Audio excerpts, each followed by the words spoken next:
주택시장 회복 초입일까? 지금이 기회일까? 어젯밤 아들에게서 전화가 왔습니다. 아빠, 지금 집 사면 안 될까요?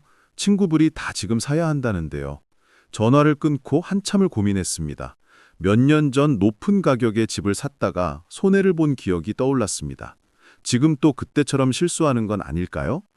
부동산 중개사무소 앞을 지나다 보면 사람들이 많아진 게 느껴집니다. 모델하우스에도 인파가 늘었다고 합니다. 뉴스에서는 거래량이 늘고 있다고 말합니다. 정말 시장이 회복되는 걸까요? 아니면 또 다른 함정일까요? 오늘 이 이야기를 끝까지 들으신다면 지금 주택시장이 정말 회복 초입인지 아니면 착각인지 판단하실 수 있을 것입니다. 그리고 지금이 기회인지 위험인지 알게 되실 것입니다. 60대 초반에 한 남자가 있었습니다. 그는 평생 부동산에 관심이 많았습니다. 젊었을 때부터 집값 변동을 유심히 지켜봤고 적절한 시기에 사고 팔면서 재산을 불렸습니다. 부동산으로 성공한 사람이었습니다. 10년 전에로 그랬습니다. 시장이 조금 침체된 시기였습니다. 모두가 불안해하며 집을 팔 때 그는 과감하게 샀습니다. 몇 년 후 가격이 2배 가까이 올랐습니다. 주변에서 해안이 있다고 칭찬했습니다. 하지만 5년 전에는 실수를 했습니다. 시장이 뜨거웠습니다. 모두가 집을 사려고 했고 가격이 계속 올랐습니다. 그도 분위기에 휩쓸렸습니다. 높은 가격임을 알면서도 샀습니다. 더 오를 거라고 믿었습니다. 하지만 그때가 정점이었습니다. 얼마 지나지 않아 시장이 꺾였습니다. 가격이 떨어지기 시작했습니다. 처음에는 조금만 기다리면 다시 오를 거라고 생각했습니다. 하지만 하락은 멈추지 않았습니다. 2년이 지나고 3년이 지나도 가격은 회복되지 않았습니다. 샀을 때보다 20% 가까이 떨어졌습니다. 그는 후회했습니다. 왜 그때 조급하게 샀을까? 조금만 참았으면 좋았을 텐데. 최근 들어 시장의 변화가 느껴지기 시작했습니다. 거래량이 조금씩 늘었습니다. 중개사무소에 사람들이 많아졌습니다. 뉴스에서도 회복 조짐이 보인다고 말했습니다. 그는 긴장했습니다. 이번에는 실수하지 말아야 한다고 다짐했습니다. 부동산에 들러 시장 분위기를 물어봤습니다. 중개사는 밝게 웃으며 말했습니다. 요즘 문의가 정말 많아요. 다들 지금이 바닥이라고 생각하는 것 같아요. 곧 오를 거라고들 해요. 그는 조심스럽게 물었습니다. 정말 오를까요? 중개사는 자신 있게 대답했습니다. 당연하죠. 이렇게 오래 떨어졌는데 이젠 올라가야죠. 정부 정책도 바뀌고 있고 금리도 내려갈 것 같고요. 집으로 돌아오는 길에 그는 고민에 빠졌습니다. 지금 사야 할까? 5년 전 실수를 반복하는 건 아닐까? 하지만 진짜 지금이 바닥이라면 기회를 놓치는 것 아닐까? 머릿속이 복잡했습니다. 아내와 상의했습니다. 당신 생각은 어때? 지금 살까? 아내는 신중한 표정으로 말했습니다. 잘 모르겠어요. 5년 전 생각하면 무섭기도 하고, 하지만 주변에서 다들 사고 있다고 하니까 우리만 놓치는 것 같기도 하고. 그는 더 많은 정보를 모으기로 했습니다. 전문가들의 의견을 찾아봤습니다. 어떤 사람은 지금이 매수 적기라고 했습니다. 바닥을 찍고 올라가는 시점이라고 주장했습니다. 근거도 그럴듯했습니다. 다른 전문가는 반대 의견이었습니다. 아직 바닥이 아니라고 했습니다. 더 떨어질 여지가 있다고 경고했습니다. 인구 감소, 고금리, 경기 침체 등 부정적 요인이 많다고 설명했습니다. 그는 더 혼란스러워졌습니다. 전문가들도 의견이 갈리는데 자신이 어떻게 판단할 수 있을까요? 오랜 경험이 있다고 자신했지만 지금은 확신이 서지 않았습니다. 옛 동료를 만났습니다. 그 친구도 부동산에 관심이 많은 사람이었습니다. 서로의 생각을 나눴습니다. 친구는 이미 집을 한 채 샀다고 했습니다. 지금이 기회라고 확신한다고 했습니다. 친구가 말했습니다. 이렇게 오래 떨어진 적이 없어. 이제는 올라갈 수밖에 없어. 정부도 부동산 살리려고 여러 정책을 내놓고 있잖아. 조금만 기다리면 분명히 오를 거야. 그는 조심스럽게 반문했습니다. 그런데 5년 전에도 다들 그렇게 말하지 않았어? 계속 오를 거라고. 근데 결과는 어땠어? 우리 둘 다 손해봤잖아. 친구는 잠시 침묵하다가 말했습니다. 그때와는 다르다고 생각해. 그땐 너무 과열됐었어. 근데 지금은 충분히 조정받았어. 상황이 달라. 하지만 목소리에 확신은 없었습니다. 며칠 후 다른 친구를 만났습니다. 이 친구는 정반대 생각이었습니다. 나는 절대 안 사. 아직도 위험해 보여. 가격이 더 떨어질 것 같아. 조급하게 굴 필요 없어. 그 친구의 근거도 그럴듯했습니다. 인구가 줄고 있어. 특히 젊은 세대가 줄고 있잖아.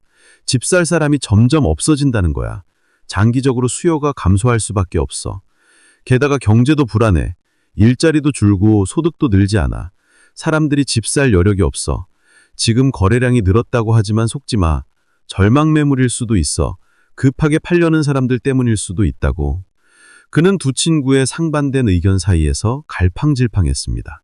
둘 다 일리가 있었습니다. 하지만 둘 다 확신할 수는 없었습니다. 결국 자신이 판단해야 했습니다. 밤마다 잠을 설쳤습니다. 매일 부동산 뉴스를 확인했습니다. 가격 동향을 살폈습니다. 어떤 날은 사야겠다는 생각이 들었습니다. 또 어떤 날은 기다려야겠다는 생각이 들었습니다. 한 달이 지났습니다. 그 사이 실제로 일부 지역에서 가격이 올랐습니다. 인기 있는 신축 단지들이었습니다. 중개사가 전화했습니다. 보셨죠? 벌써 오르기 시작했어요. 서두르셔야 해요. 그는 초조해졌습니다. 정말 기회를 놓치는 것 아닐까? 하지만 동시에 의구심도 들었습니다. 일부만 오르는 것 아닐까? 전체 시장이 회복되는 게 아니라 특정 지역만 반짝하는 것 아닐까? 아들이 다시 전화했습니다. 아빠, 제 친구가 계약했대요. 지금 안 사면 나중에 후회한다고 해요. 저도 사고 싶어요. 그는 신중하게 대답했습니다. 조금 더 지켜보자. 급할 것 없어. 하지만 마음은 불안했습니다. 아들 말이 맞는 것 아닐까? 지금 안 사면 정말 후회할까? 아니면 지금 사면 또 5년 전처럼 후회할까? 답을 찾을 수 없었습니다. 그는 자신의 지난 경험들을 되돌아봤습니다. 성공했을 때와 실패했을 때의 차이점이 무엇이었을까? 곰곰이 생각해보니 패턴이 보였습니다. 성공했을 때는 남들이 두려워할 때 샀습니다. 시장이 침체되고 분위기가 암울할 때 용기를 냈습니다. 반대로 실패했을 때는 남들이 흥분할 때 따라갔습니다. 모두가 사려고 할 때 뒤늦게 뛰어들었습니다. 지금은 어떤 상황일까요? 사람들이 다시 관심을 갖기 시작했습니다. 거래량이 늘었습니다. 분위기가 조금씩 좋아지고 있습니다. 이것이 바닥의 신호일까요? 아니면 또 다른 착각일까요? 그는 더 냉정하게 판단하기로 했습니다. 감정이 아니라 사실에 근거해서 생각했습니다. 인구는 정말 줄고 있습니다. 젊은 세대의 소득은 늘지 않고 있습니다. 빚은 많아졌습니다. 하지만 반대 요인도 있었습니다. 금리가 내려갈 가능성이 있습니다. 정부가 부동산 규제를 완화하고 있습니다. 공급도 줄어들 예정입니다. 장기적으로 보면 여전히 주택은 필요합니다. 결과는 명확하지 않았습니다. 회복될 수도 있고 더 떨어질 수도 있었습니다. 지역에 따라 다를 수도 있었습니다. 시기에 따라 달라질 수도 있었습니다. 확실한 것은 아무것도 없었습니다. 그는 깨달았습니다. 완벽한 타이밍을 찾으려는 것 자체가 욕심이라는 것을, 바닥에서 사서 정점에 파는 것은 불가능하다는 것을, 중요한 것은 자신의 상황과 필요에 맞춰 판단하는 것이라는 것을 깨달았습니다. 그는 자신에게 물었습니다. 나는 왜 집을 사려고 하는가? 투자 목적인가? 실거주 목적인가? 단기 차익을 노리는 것인가? 장기 보유할 것인가? 급한가? 기다릴 수 있는가? 답이 조금씩 보이기 시작했습니다. 투자라면 지금은 신중해야 합니다. 확실한 회복 신호가 더 필요합니다. 하지만 실거주라면 다릅니다. 필요하고 여유가 있다면 적절한 가격에 사는 것도 나쁘지 않습니다. 중요한 것은 과욕을 부리지 않는 것입니다. 빚을 많이 내서 무리하게 사지 않는 것입니다. 단기 차익을 기대하지 않는 것입니다. 장기적 관점에서 안정적으로 접근하는 것입니다. 그는 아들에게 전화했습니다. 네가 정말 그 집에서 오래 살 생각이라면 사도 괜찮아. 하지만 빚을 너무 많이 내지는 마. 그리고 당장 오르기를 기대하지도 마. 천천히 생각해. 주택시장이 회복 초입인지는 아무도 확실히 알 수 없습니다.